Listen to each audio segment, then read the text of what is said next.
అందరికీ ఈరోజు మేము తిరుపతి వెళ్తున్నామండి. మా గ్రామ దేవతకి దండం పెట్టుకుని మా జర్నీ అనేది స్టార్ట్ చేసాము. అయితే రిజర్వేషన్కి చాలా ట్రై చేసాం ట్రైన్, కానీ మనకి అవ్వలేదు. జనరల్లో ఎక్కాం. జనరల్లో అమ్మో తెల్లవారులు అదొక రకమైన కూర్చొని అలా ఉండడం వల్ల కాళ్ళు పెయిన్ వచ్చేసాం. పొద్దున్న మార్నింగ్ 5:30కి అలాగా దిగాము. దిగిన వెంటనే కొద్దిగా బ్రష్ అవన్నీ చేసి లగేజ్ తిరుపతి రైల్వే స్టేషన్లో పెట్టేసి మనం ఆ డే వేసుకోవడానికి బట్టలు అనేవి తీసుకుని అవి క్రింద శ్రీవారి మెట్టుకి ఫ్రీ రైల్వే స్టేషన్ ఆపోజిట్ మనకి ఫ్రీ బస్ ఉంటుంది.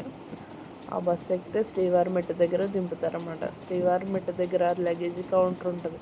మనం పట్టుకెళ్ళిన లగేజ్ అంతా ఆ కౌంటర్ దగ్గర పెట్టేస్తే మనం నడిచి వెళ్ళే టయానికి పైన మనకి లగేజ్ అనేది వచ్చేస్తుంది అన్నమాట. అయితే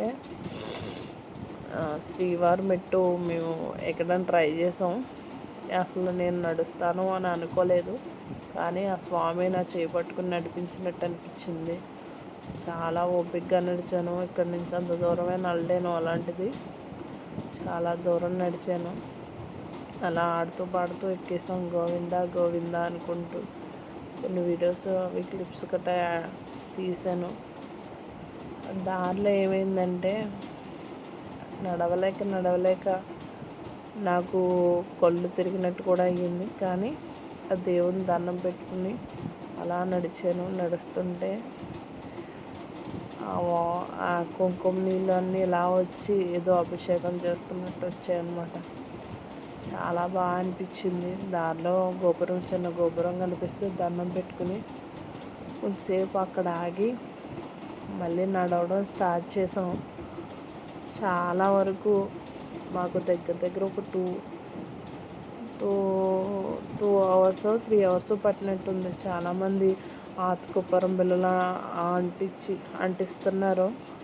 కొంతమంది ఏమో మోకాళ్ళ మీద నడుస్తున్నారు. కొంతమంది ఏమో బొట్లు పెట్టుకుంటూ వస్తున్నారు. చాలా భక్తి. మేమే అదే అనుకున్నాం, ఇలాగే నడవలేకపోతున్నాం, వాళ్ళు ఎలా నడుస్తున్నారు అంటే దేవుడి మీద ఉన్న భక్తి అలా నడిపిస్తుందని అనుకున్నాం. తర్వాత కూడా నేను కూడా కొద్దిగా ట్రై చేశాను. నాకు మనసులో చిన్న కోరిక ఉంది. ఆ కోరిక నెరవేర్చమని స్వామిని అడిగి మోకాళ్ళ మీద నడిచాను అన్నమాట. నేను నడుస్తున్నానని మా ఆడబడుచు కూడా నాతో పాటు నడిచింది. కానీ అంతే, నడిచినంత ఫీలింగ్ కూడా లేదు. చాలా బాగా నడిచాను. నడిచేసిన తర్వాత ఈ మెట్టుతో శ్రీవారి మెట్టు కంప్లీట్ అయిపోయింది. చాలా బాగా అనిపించింది మా జర్నీ. అయితే నడుస్తాను అని అస్సలు నేను అనుకోలేదు. అలాంటిది నడిచాను. మళ్ళీ మోకాళ్ళ మీద ఎక్కాను. ఈ ఓపిక అంతా దేవుడే ఇచ్చాడు నాకు. ఏడుకొండలవాడు వెంకటరమణ గోవిందా గోవిందా అనుకుంటూ నడిచాను. చాలా బాగా అనిపించింది. గోవిందా గోవిందా గోవిందా అనుకుంటూనే నడిచాను. చాలా బాగా అనిపించింది. ఇక్కడతో శ్రీవారి మెట్టు అయిపోయింది. దండం పెట్టుకుని ఫ్రెష్ అవ్వడానికి అటు ఇటు తిరిగాం. తిరుపతి అంటేనే నడిచేలా ఉంటేనే తిరుపతి వెళ్ళాలన్నమాట. ఎంత దూరం మనకి కంప్లీట్గా తిరుపతి గురించి తెలిసి ఉంటేనే వెళ్ళాలి. లేకపోతే చాలా కన్ఫ్యూజ్ అయిపోతాం. ఎందుకంటే ఎక్కడెక్కడో ఉంటే మనకి తెలియదు. నేనే చాలా టైమ్స్ వెళ్ళాను, కానీ అప్పుడప్పుడు కన్ఫ్యూజ్ అవుతాను. అంటే ఎప్పుడు రూల్స్ ఒకలా ఉండవు కదా, ఒక్కో దిక్కున ఒకలా ఉంటుంది. అలా నడిచి మా ఊళ్ళో తలనీలాలు ఇచ్చే ప్లేస్కి వెళ్ళాం. ప్లేస్కి వెళ్తే మా మరిది గారు కత్తిర్లు ఇచ్చారు. కత్తిర్లు ఇచ్చేసిన తర్వాత అయిపోయింది, తిరిగి వచ్చేస్తున్నాం. ఇది శుభదమండి. 1 year లోపు ఎవరైనా సరే ఈ ఎంట్రన్స్ ఇక్కడ ఉంటుంది అన్నమాట, శుభదం అని. అక్కడికి వచ్చేస్తే 1 year లోపు certificate, date of birth certificate ఉంటుంది, బర్త్ సర్టిఫికెట్. ఆ సర్టిఫికెట్ తీసుకుని ఇక్కడ చూపిస్తే మనకి ఎంట్రీ అనేది ఇస్తారు. దీని ద్వారా ఒక 3 అవర్స్లో 4 అవర్స్లో దర్శనం అనేది కంప్లీట్ అయిపోయి బయటకు వచ్చేస్తాం అన్నమాట. ఇలాగా సర్వదర్శనం అనేది టైం చెప్పలేము. ఒకవేళ 24 అవర్స్ పట్టచ్చు, 12 అవర్స్ పట్టచ్చు, అయిపోతే 6 అవర్స్లో అయిపోవచ్చు. 6 అవర్స్లో మ్యాక్సిమం అవ్వదు. 24 అవర్స్ కానీ 12 అవర్స్ కానీ పడుతుంది అన్నమాట. అయితే మీకు తిరుపతి అంతా లొకేషన్ అంతా నేను వీడియో తీసాను. ఇదైతే ఫ్రీ దర్శనం, పైనుంచి అలా అలా అలా తిప్పి తీసుకొస్తారనమాట. కానీ ఎక్కడ లేని ప్రశాంతత గుళ్ళోనే దొరుకుతుందండి మనకి. మళ్ళీ మళ్ళీ మళ్ళీ వెళ్ళాలనిపిస్తుంది అనమాట. నేనైతే చిన్నప్పుడు వచ్చేదాన్ని. వచ్చినప్పుడు చాలా అంటే మా వాళ్ళకి సరిగ్గా తెలియక చాలా తిప్పి వాళ్ళు ఆ అలసటకి ఇంకా క్యూ లైన్లో ఉండలేక ఏడ్చేసేదాన్ని. అలాంటిది దేవుని చూడగానే అవన్నీ మర్చిపోతాం అనమాట. అలాగే చాలాసార్లు అయింది. కానీ మ్యారేజ్ అయ్యాక నేను మా అమ్మ వాళ్ళతో ఒకసారి వచ్చాను. తర్వాత మా ఆయన గారు నేను కలిసి ఒకసారి వచ్చాను.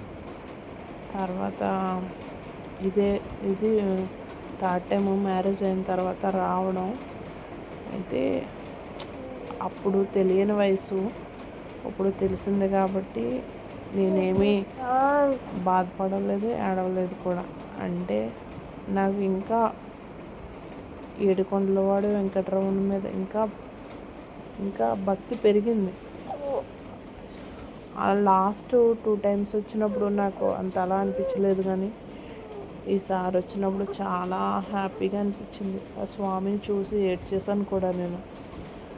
అయితే ఫస్ట్ అయితే మనం ఇప్పుడు ఇవన్నీ చూసాం కదా. ఎప్పుడైనా సరే తిరుపతి వచ్చినప్పుడు వారాహి స్వామి దర్శనం అనేది చేసుకోవాలన్నమాట.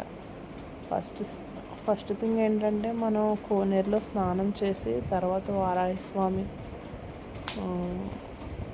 దర్శించుకుని తర్వాత మనం ఒకవేళ భోజనం చేసేలా ఉంటే వెంగబాంబాది పక్కన ఉంటుందండి భోజనం పెట్టేది, అక్కడ చేసేయచ్చు. లేకపోతే క్యూ లైన్లో వెళ్ళిపోతే అన్నప్రసాదం పెడతారు, సాంబార్ అన్నం అక్కడ చాలా బాగుంటాయి. నాకైతే చాలా ఇష్టం అక్కడ ప్రసాదం, కడుపు నిండా తింటాను. మేమైతే ఫస్ట్ ఇప్పుడు కోనేరులో స్నానం చేయడానికి వెళ్తున్నాం అన్నమాట. కోనేరులో స్నానం చేయడానికి వెళ్ళి స్నానం చేసేసి అదిగోండి వారాహి అమ్మవారి గుడి, వారాహి స్వామి గుడి ఇదే కోనేరు. చాలామంది ఇక్కడే స్నానం చేస్తారు. కొంతమంది తెలియని వాళ్ళు ఏంటంటే బయట చేసేస్తారు, కానీ ఇందులో చేస్తేనే మనకి ఫలితం అనేది దక్కుతుంది. తర్వాత వెంగబాంబకి మాకు భోజనం టైం అయిపోయింది, 2 అయిపోయింది అప్పటికే. ఇంకా ఆకలేసి వస్తుందని అన్నదానంలో పూజ శుభ్రమండి. 1 ఇయర్ లోపు ఎవరైనా సరే ఈ ఎంట్రన్స్ ఇక్కడ ఉంటుంది అనమాట. దర్శనం టైం అయితే 18 అవర్స్ చేస్తే 1 ఇయర్ లోపు మనకు వెయిటింగ్ హాల్లో నెక్స్ట్ డే మాకు సర్టిఫికెట్ తీసుకుని దర్శనం టైం ఇచ్చారు. కానీ మాకు అనేది ఇస్తారు. దీని ద్వారా అయిపోయి బయటకు వచ్చేసాం. 3 అవర్స్లో 4 అవర్స్లో దర్శనం అనేది కంప్లీట్ అయిపోయి బయటకు వచ్చేసాం. లైక్ అండ్ సబ్స్క్రైబ్ చేయండి. ఇలాగా సర్వదర్శనం అనేది వాచింగ్ టైం చెప్పలేము. ఒకవేళ 24 అవర్స్ పట్టచ్చు, 12 అవర్స్ పట్టచ్చు, అయిపోతే 6